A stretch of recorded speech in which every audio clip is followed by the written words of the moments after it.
3, 2, 1. What's going on, everyone? You're watching Ash on Comics. My name is Ash. Here is today's comic, Guardians of the Galaxy number 8 by Donny Cates, Corey Smith, David Curiel. Probably messing up some of those names. Look at this lineup of characters. Joining me today, as always, is Stan the Man. Everyone knows who Stan is. He's the godfather of comics. Yes, we all know that there was great comic creators in the past as well that we want to recognize, like Steve Ditko, Jack Kirby, etc. There's many of them. But Stan elevated beyond just being a great creator. He was the face of comics, American comics, helped turn comics beyond just the industry it was of entertainment into an American culture. Also with me, as always, is Forky, our resident intern, expert on all things trash. And in the background is Doggo over there. That's not his name. Just got to get a drink. Always got to get on camera, don't you, buddy? Don't you? You're thirsty, dog. All right. Speaking of thirsty, Stan got my drink. Look at this. What do you got me, buddy? Oh, look at this. I'm blessed today to have delicious surf and turf burrito from one of my favorite Mexican establishments out here in San Diego. Sombrero Mexican food. Look at this. They don't give a shit about social politics, and look at this total sombrero. Their mascot is this little Mexican dude with this. I mean, it's totally. I love it. I love going in there. Their food is great. They're friendly, and they don't. It's just real. Give me the free chips. I can't wait. I have never tried their surf and turf burrito. They have like a few things on the menu that I always go to. And then my buddy's like, you should try the surf and turf. So I'm going to do that. You don't give a shit. You care about this. That's why you're here. So I'm going to eat this while I read this. And then we're going to talk about it. All right. Stay tuned.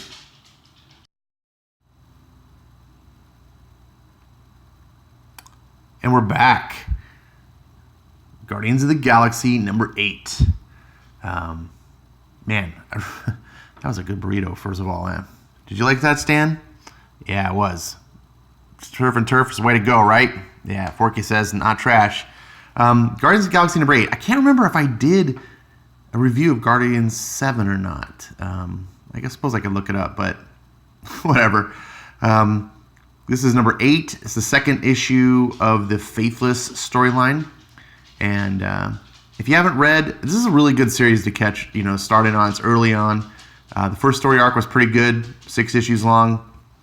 And as always, it's got to have the dog over there getting in the camera. Let's just get everyone caught up here with previously. No, I said, come on. Yeah, that's right. Get out of there. All right. Previously, the Universal Church of Truth is back, and with engines powered by the life force rather than faith. It's deadlier than ever, as proven when its leader, the Patriarch, decimated the Nova Corps in one fell swoop. Receiving a distress call from his father, Jason, who was investigating the attack, Star-Lord led the Guardians on a rescue mission and straight into a trap as the Patriarch was revealed to be Jason. With the rest of the Guardians consumed under the Patriarch's control, only Moondragon and Groot were able to escape. Together, they sought the help of the only other remaining Guardian, the dying Rocket Raccoon. So this is the big reveal of the last issue. Spoiler, Rocket Raccoon's dying. And we start off. Rocket, I need you to show me what happened to you. Get out of my head. I don't owe you nothing. I'm afraid you do.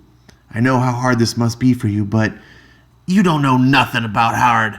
Now get out of my... That's enough. Your friends are in danger. I need to know if you can do this. Stop being a coward and show us. Fine. You want to see it? You want to see hurt?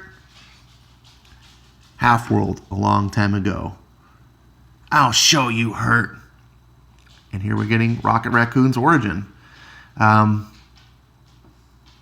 Rocket was born or taken to a world, I don't know, he doesn't really know, that is full of crazy people. It's a really weird origin. And for some reason, the leaders of this world, called Half-World, it says here, a galactic insane asylum built by some kind of scientist who thought a planet full of crazies was a good idea. I was bred to be a service animal. Okay, so his person of service was this vet of a war or whatever, and he talks about he was good to me and so forth, but that he was the last one who ever was. And eventually the scientists left the place because it got too rough for him, or Rocket supposes, and then even the robots that were left, they couldn't handle it, so they did some weird experiments on people like Rocket and assuming other animals, and let them kind of run things. Like I said, it's really weird. It sort of works. It's rushed kind of through just to move the story along. And at the end, we see Rocket. He's looking at himself.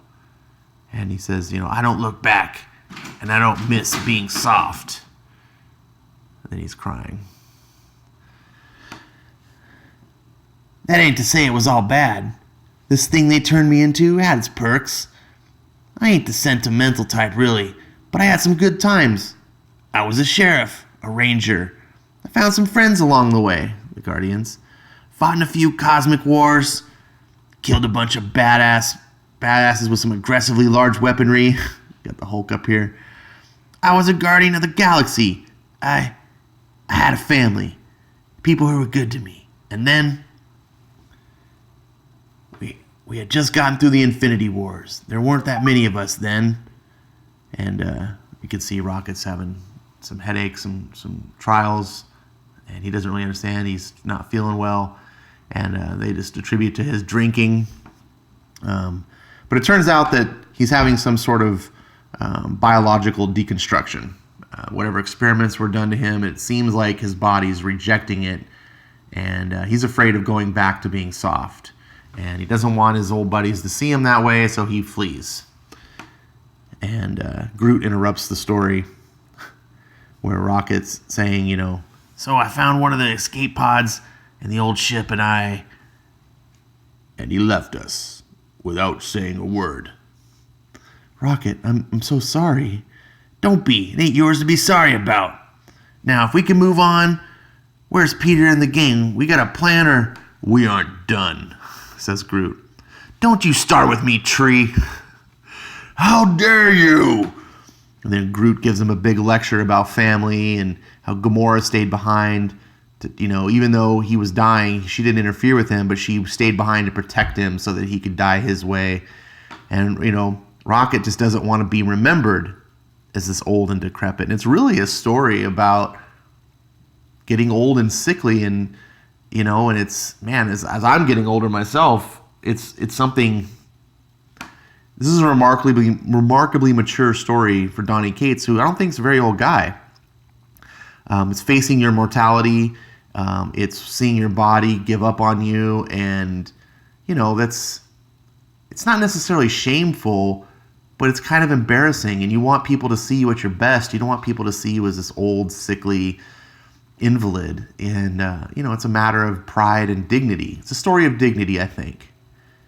But what I love is that these characters, their friends, their family, and Groot's, like, you don't just belong to you, Rocket. None of us do. We owe it to each other to keep going. Because you won't be there when you die, but we will. That's what family means. Yeah, I get it. I already told you I would help you, you big weeping willow. So he's like, well, where are you going?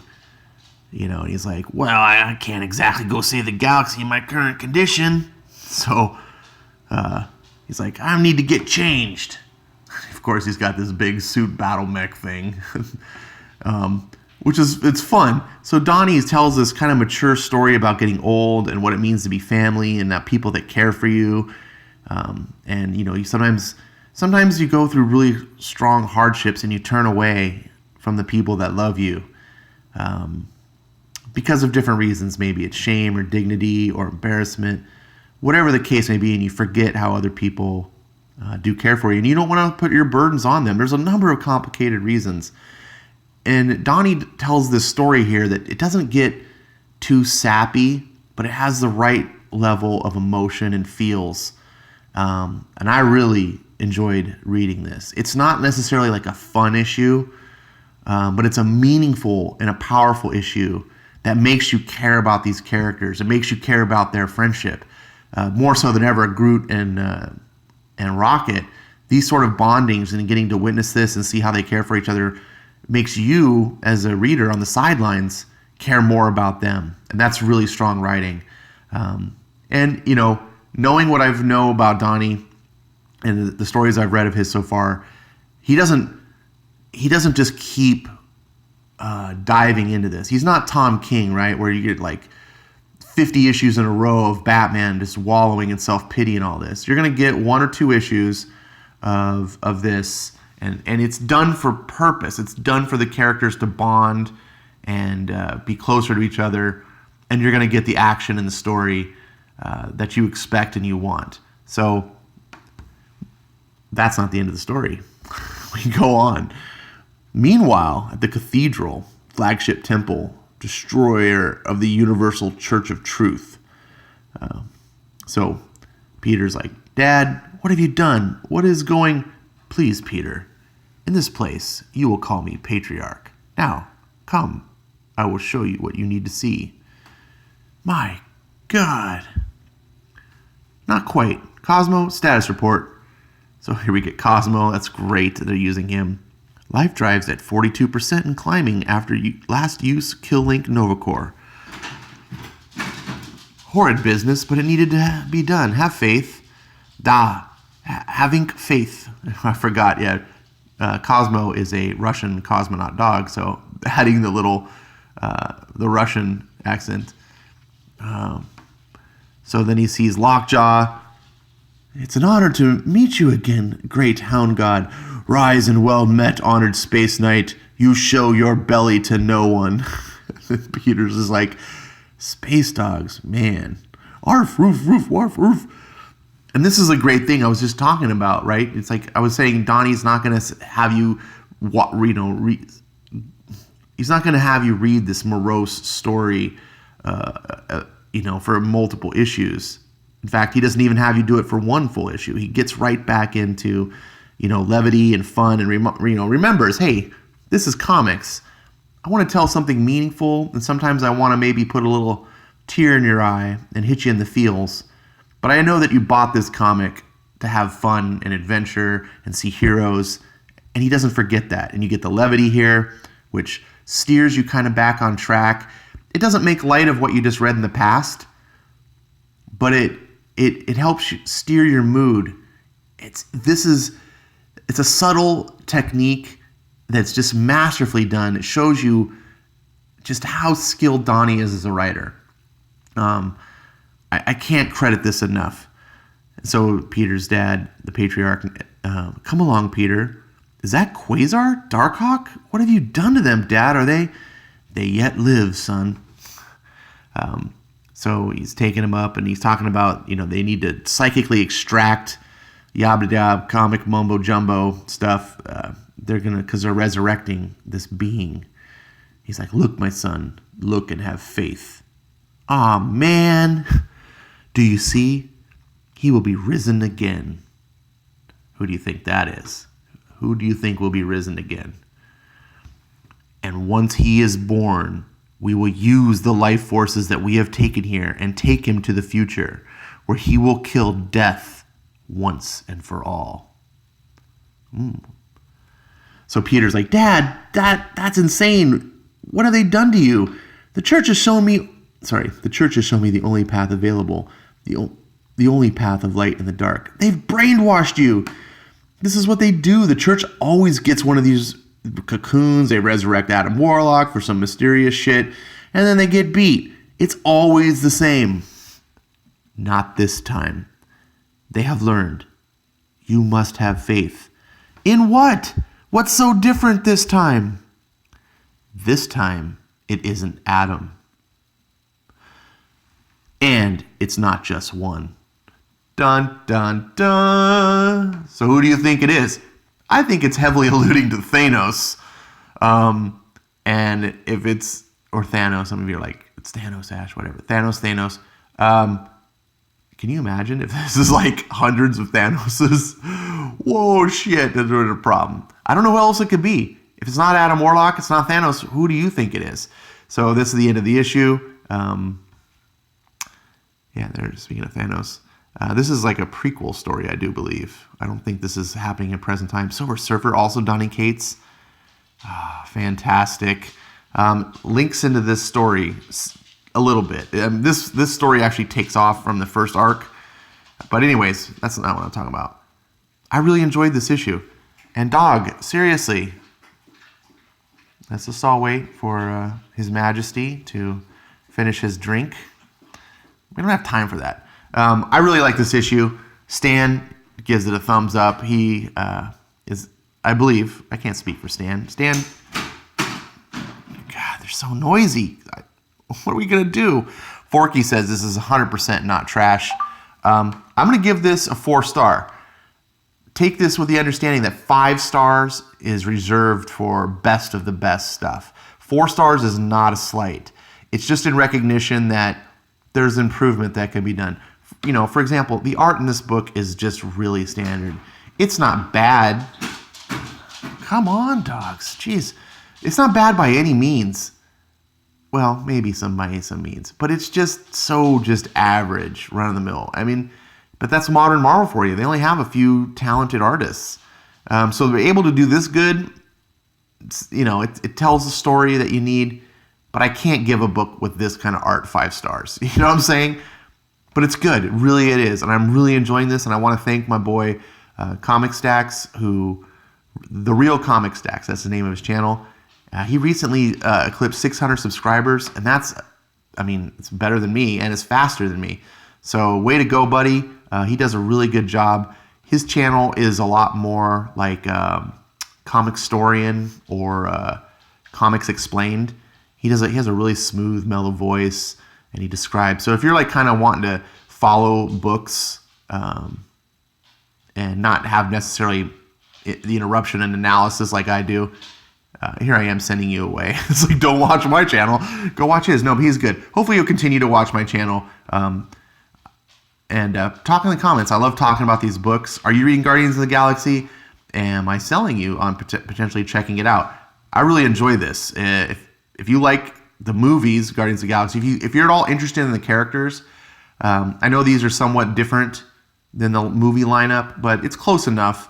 I think this is really well done. If you, like I said, if you like the movies and you haven't read Guardians of the Galaxy before, jump in on number 1. And I think this is a worthy follow-up to their adventures. And like I said, Donny Cates is one of the best that there is at Marvel. So thumbs up, 4 stars. You already heard from Stan. You already heard from Forky. Now you heard from me. I'm going to shut up now. And thank you so much for watching this video. Really appreciate it. Hit the like button if you're feeling generous.